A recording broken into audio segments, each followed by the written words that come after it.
Hi guys, it's your smart older sister. And yes, you've correctly inferred from the title that I'm about to make the argument that you can enjoy pageantry and be a feminist. For many strong, independent, modern women, enjoying pageantry can be a little guilty pleasure, the same way that eating leche flan at the end of dinner makes life worth living. We are cognizant of the issues with it, but it's delicious to consume. In this video, I'm going to attempt to take this discussion a step further and make the very brief argument that feminism as it is now and pageantry as it is now can actually mesh together. I've argued before that today's feminism is a roiling, well meaning mass of contradictions. Check out my Barbie video if you haven't already. But what about today's pageantry? I don't think it's necessary in this video to do a deep dive into the decades of feminist critique of beauty pageants. If you want a video summary, John Oliver did a pretty great one almost a decade ago, and that's still available on Last Week Tonight's YouTube channel, which I'll link in the description.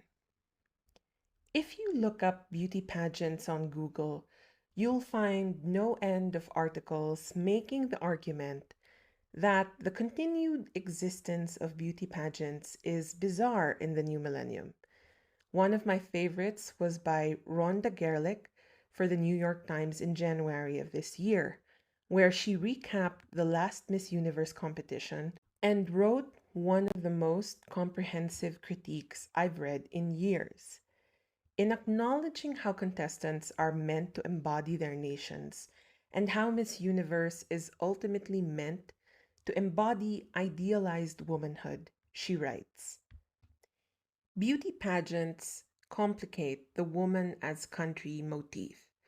Contestants, however accomplished or philanthropic they may be, are not there to represent noble virtues, remind us of suffering, or incarnate a nation's character. They're there to be sexy eye candy, to create watchable programming that sells products. And even when Miss Gerlich acknowledges the changes made to the competition, notably its acquisition by Anne Jacapong Jakrajtatip, a Thai billionaire, trans woman, and the pageant's first female owner, for Miss Gerlich, these changes still don't make the pageant about feminism. In concluding her article, she writes, acquiring Miss Universe is about commerce, and this, in the end, explains the curious tone of the pageant. Beyond its claims of feminist solidarity and uplifting national heritage, this is a giant branding opportunity for an ambitious global media platform, a commercial empire. And like all empires, it needs a royal figurehead, an empress or queen. The nostalgic royalism of a beauty pageant with a jeweled crown that rewards the winner provides a perfect vehicle for this 21st century form of monarchy. That the contestants struggle to embody nationhood or signal selfless virtue while parading half naked in heels does not matter. They are a perfect embodiment, wittingly or not, of the ideals of their sponsors.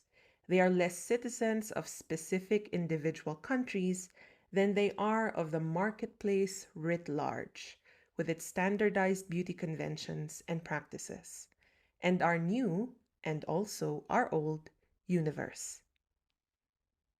The reason I think this is the fairest criticism I've read in years is because she doesn't harp on about how pageants are all about looks or how they're actually demeaning.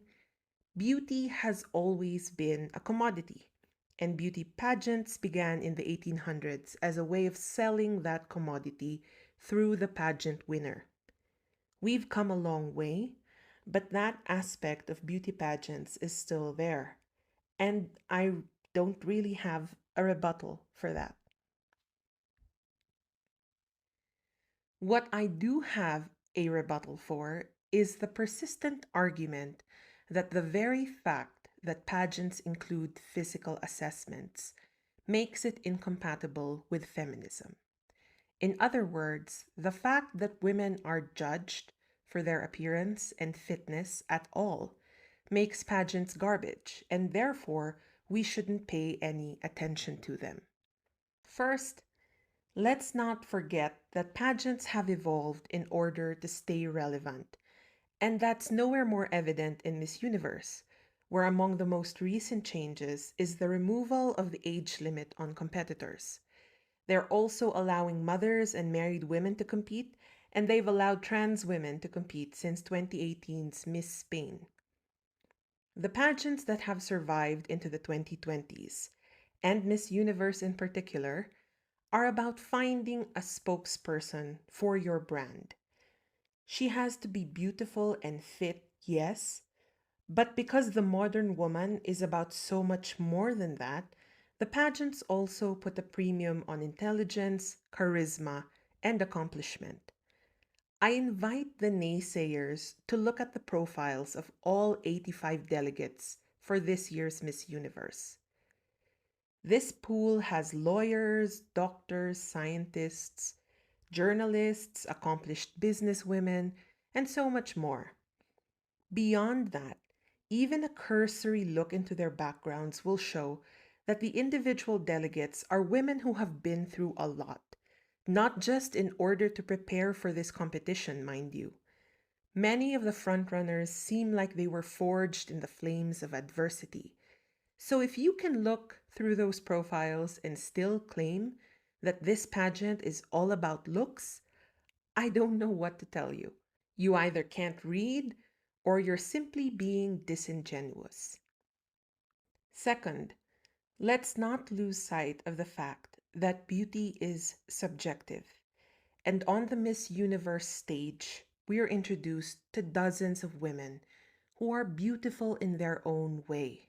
As viewers, we are being given the chance to consider how different beauty standards are through each representative. Speaking for myself, I haven't exactly found every Miss Universe winner in the last 30 years to be the most beautiful woman I've ever seen, but she's certainly beautiful enough to be Miss Universe, right? So even when I don't personally appreciate the winner's beauty, I accept that yes, that can be beautiful. And in time, in many cases, I have come to truly see that beauty. All this only reinforces the point that it isn't just about beauty anymore. After all, in a sea of almost 100 beautiful women, how are we to distinguish them from one another if it only came down to looks? Third, there are so many elements at play in the course of a beauty pageant that to dismiss it as a shallow exercise in reinforcing misogyny is to miss an opportunity to discuss beauty, gender, and identity. My undergraduate thesis was about beauty standards, and one of the hundreds of books I read for research was The Most Beautiful Girl in the World: Beauty Pageants and National Identity by Professor Sarah Bannett Weiser, where she took a very nuanced look at the Miss America pageant. Although this was published way back in 1999, much of it still rang true for me when I first read it in 2008, and it still rings true for me now. It's a great read, so I won't inundate you with its best bits here. But for our purposes, the key takeaway is that whatever you may feel about the beauty pageant in general, it's important to pay attention to what goes on there because they're like a locator for where we are on issues relating to femininity, gender, and national identity. One of Professor Weisman's examples is how Vanessa Williams winning in 1984 showed that in crowning the first African American Miss America, the nation was cementing some progress for the acceptability, beauty, and desirability of African American women. When she was subsequently pushed to relinquish her crown in the wake of a nude photo scandal, it showed where the nation's views were in terms of acceptable female behavior. In other words, every pageant is an opportunity to launch a cultural study.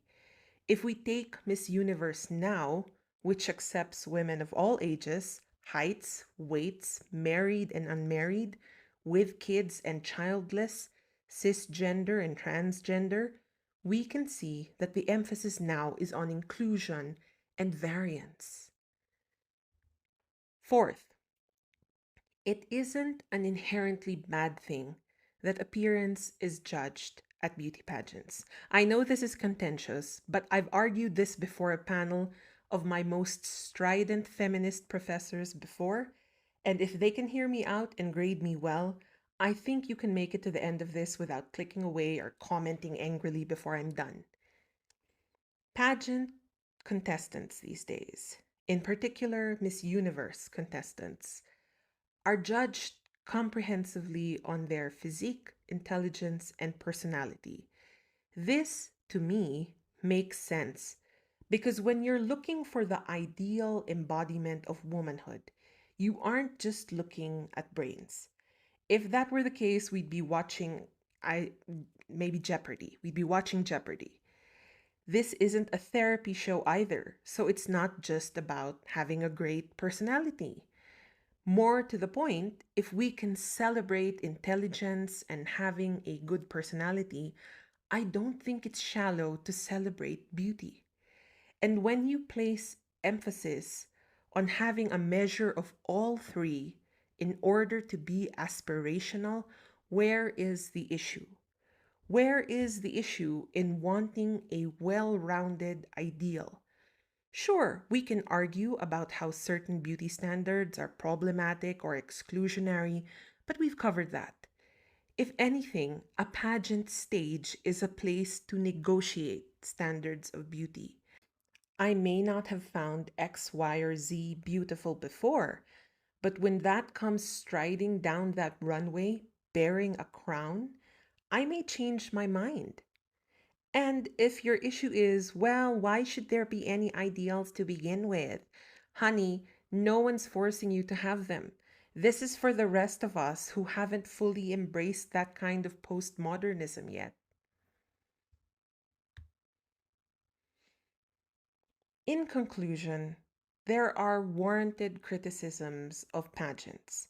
I think pageants will continue to evolve in order to address these criticisms, and even if they don't, if they continue to exist at all, they will still provide an avenue to have a conversation about our notions of beauty, identity, and womanhood. And having said all of that, if I still haven't convinced you, thank you for listening anyway. Now, for everyone who came here to listen to yet another discussion of Miss Universe favorite delegates, let's get to it. There are 85 delegates at this year's Miss Universe, and this list of favorites is just based on what we've seen and learned from the delegates going into the competition. The first thing I did was look at their headshots and read their bios, and from there I narrowed it down to 54. I then went on to do more research over the last few days on the 54 delegates I picked out, and I finalized this list after going back and forth for the last 24 hours. Before I get to it, can I just say congratulations to all the delegates this year. I feel that in terms of delegates, there's just a big level up. I mean, come on, it took forever for me to cut down my initial 54 to just a handful, so great job, ladies. Also, a disclaimer, this is not intended to be a predictive list of any sort. Again, I'm basing this on very limited sources of information and from plain observation. The placements could be all up in the air after preliminaries and during the semi-final competition. Whether you've attended pageants in person or seen them on screen, we've all seen delegates who have come into a competition roaring, only for the energy to change bizarrely on the actual pageant stage. Second brief disclaimer. I don't claim to be a pageant expert or even a pageant fanatic per se. I'm also not a pageant insider, although I guess apart from a consistent interest, I've also been insider adjacent for almost 14 years. By that, I mean I have good friends who have trained and currently train competitors for various pageants, including Miss Universe, not just for my own country, but for others. All this to say, I'm not going to go into critique of delegates or their odds in the pageant. There are so many other great channels on YouTube for that. I'm just here to talk about the delegates I love, my personal favorites. Now, I'm assuming there are only 16 semi-finalists again this year. I had a really hard time winnowing down my list. I'm listing 22 because my numbers 11 to 22 are packed really tightly together. So I'm going to list my top 10 in no particular order, then my numbers 11 to 22 also in no particular order. France.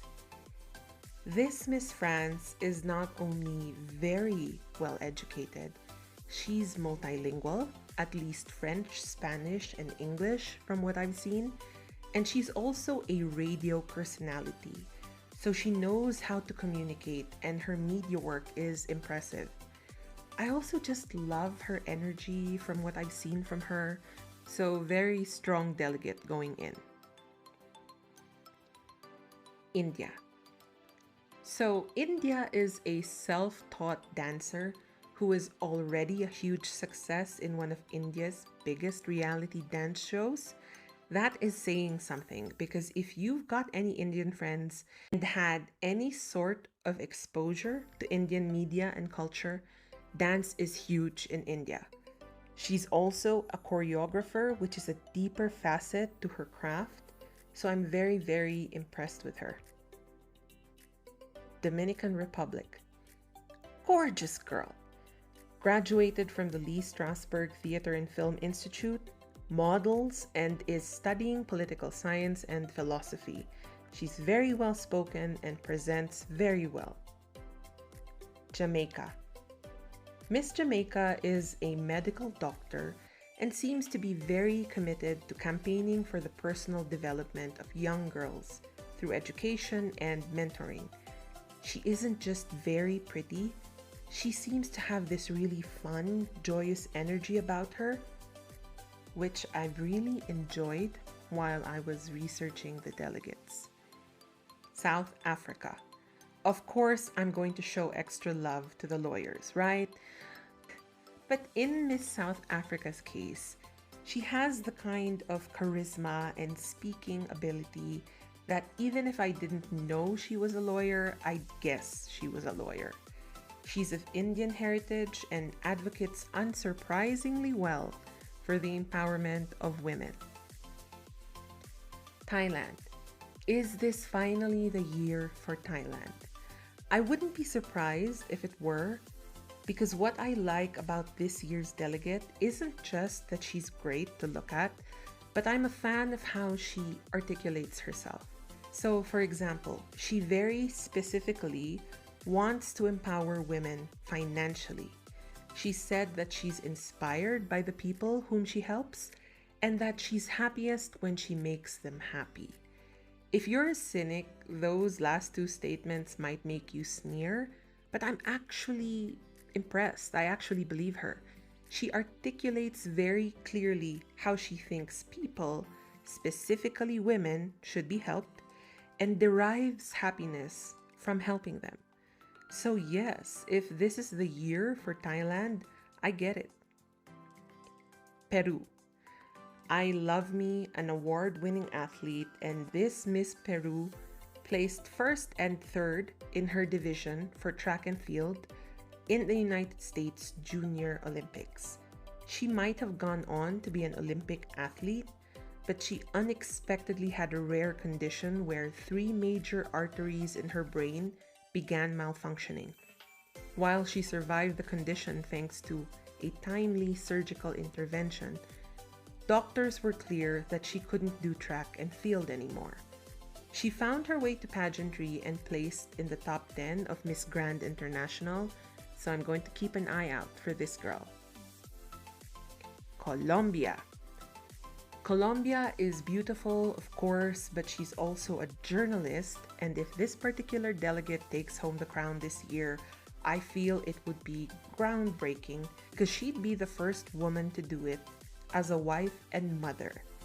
I feel like it would be mentally and emotionally devastating for some women in her peer group, so elder millennials like me, because here is a smart, beautiful, accomplished woman who is that on top of being a mother and married. But for the Miss Universe organization, it feels almost perfect. Understandably, her advocacy is the empowerment of young mothers, particularly teen mothers, and she's most proud of her families. So, okay, Colombia, you go, girl. What else can I say? El Salvador. El Salvador is this year's host country, and it's a widely held belief that the host country always places. But honestly, this year's delegate is so great, I wouldn't be surprised if she made it to the top 5. She's studying for the hospitality industry, so she knows how to communicate and make people feel at ease. And her volunteer programs include teaching children how to surf, which I found incredibly endearing. So, snaps for El Salvador, she is fantastic, and I'm glad that she's very decisively putting to bed the notion that being the host country means an automatic in. Italy. Okay, so I love this year's Miss Italy, not just because she's so tall and striking, but because she's in biorobotics engineering. I love me a big nerd, and on top of being one, she's also outspoken about empowering women in STEM fields, where she's observed little representation and few role models in her own country. Puerto Rico. Miss Puerto Rico is a graduate psychology student with her own mental health nonprofit that works with Puerto Ricans through psychoeducational projects. I'm a fan of how she phrases things, and one of the things she said is that her proudest accomplishment is learning how to translate her personal pain into action, which is a great approach to life. Slovakia. Miss Slovakia was very familiar to me, so when I read that she was a professional model who'd worked with the likes of Carolina Herrera and done both Paris and Milan fashion weeks, it was a big aha moment. I'm impressed with the fact that she's open about the ugliness that goes into creating some of the most beautiful things in her industry, and the fact that she's actually gone and done something about it. She's launched a sustainable collection and is already working on a second, and she's focused on teaching younger people about sustainability in fashion. Philippines. Okay, believe me, I understand the criticism and concerns with this delegate, but I'm just keeping my fingers and toes crossed for her anyway. My favorite thing about her is not her mother, and that's saying a lot since I love Melanie Marquez, the youngest ever winner of Miss International when she was just 15. My favorite thing about Miss Philippines is the fact that she's worked for years with Autism Society Philippines to promote autism acceptance, which is a cause also dear to my heart. And speaking as the daughter of another fabulous woman, I know it takes a lot to find your own space outside your mother's fabulous shadow, though I have a soft spot for this one. She's self-assured and athletic, so I'm hoping she finds energy in the actual competition. Mexico. Miss Mexico is a psychologist, so it's unsurprising that she's an advocate of self-love and the well-being of children. Before she was crowned Miss Mexico, her focus was on addressing violence in teenage romantic relationships, which sounds very specific, But when you learn that she was inspired by Olympia Coral Melo, you'll understand. Melo was a victim of digital harassment and successfully lobbied for a law that would address that. Ireland. Okay, I heard from my pageant friends that nobody's really talking about Miss Ireland this year, and I can't understand why. She's a gorgeous, gorgeous model, corporate compliance consultant, has both an LLB and a master's degree in law, and from what I've seen, she does a lot of awareness campaigns, fundraisers, and mentorship programs on various aspects of women's empowerment. She's not the most authoritative speaker I've seen among the delegates, but from the few interviews I could find, she's certainly charming. Nigeria. Miss Nigeria initially stood out to me because she's the only delegate out of 85 who described herself in one word as blessed, which I found utterly charming for some reason. She also has an MBA and reached the top 15 in Miss World, where she was also the top model winner. She works with a non-denominational Christian outreach ministry focusing on women. Pakistan. When I said earlier that many of these delegates were forged in the flames of adversity, one of the women I was talking about in particular was Miss Pakistan. She's the first delegate to Miss Universe from Pakistan ever. She's from the 1% Christian minority in Pakistan, and her participation in Miss Universe was so controversial that the acting Prime Minister of Pakistan reportedly ordered an investigation into it. Pakistan rarely participates in pageants, and Miss Pakistan's participation in Miss Universe was considered demeaning, though not for any of the feminist reasons discussed in this video earlier. I appreciate Miss Pakistan because she's standing up for herself and for the freedoms of modern Pakistani women, and from what I've seen from her so far, she's an excellent contender. Bahamas. Miss Bahamas is an environmental and climate scientist, and considering the impact of climate change on the Bahamas, her work in sustainable living methods and climate resilience is highly relevant to her community. She says that she's inspired by young climate activists, which, I mean, okay, they did damage a Velasquez last week, but all right. Anyway, I might not like young climate activists as well as she does, but I definitely like her. Finland. Okay, this is another one that I think so many people are sleeping on. Miss Finland is a law student and volunteer teacher for refugees. She's been to 50 countries and speaks 6 languages, which is really impressive when you consider that she's only 22. She was also a professional tennis player and is a fan of rebellious, confident women. Girl, same. Aruba. Aruba is another multilingual queen speaking 4 different languages. She's an international model, started a business of local products with her mother, and works as a social media marketer. Great Britain. So, have you seen Miss Great Britain? I mean, come on, that face. I just stared at her for a full 2 minutes before I even got to her profile, and when I did more research on her, I even saw shots where she was giving me Nina Dobrev angles. I also love the fact that she saw significant profits in her first business and launched her own business program to help other women starting out. Ukraine. Okay, I think this one is my favorite delegate for no other reason than that she makes me smile. I mean, she is weird, but in the best, gentlest way, and I love it so much. Not only does she look like an angel, she's a singer, pianist, composer, sound healer, and certified yoga master who's helping build retreat centers in her country for those who have been traumatized by the war.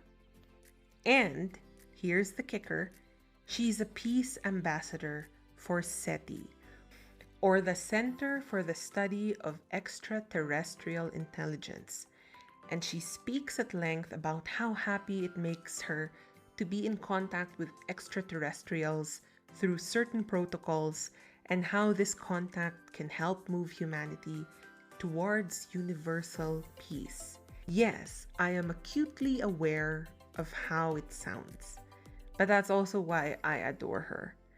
She's kooky, and we haven't seen a really kooky Miss Universe in a while.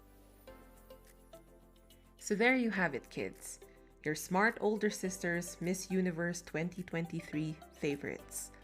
Honestly, I found something to love in every delegate, which is why the initial chop from 85 shaved off only 31 to make 54, and bringing 54 down to 22 took forever. I don't envy the judges the job of coming up with the top 16, but I do envy them the chance to interact with so many fabulous women. I hope you enjoyed this video, in which case please give it a like and do consider subscribing, as I intend to come back with a reaction to the Miss Universe 2023 pageant a few days after it's done. I hope you'll join me again then. Have a great one, kids!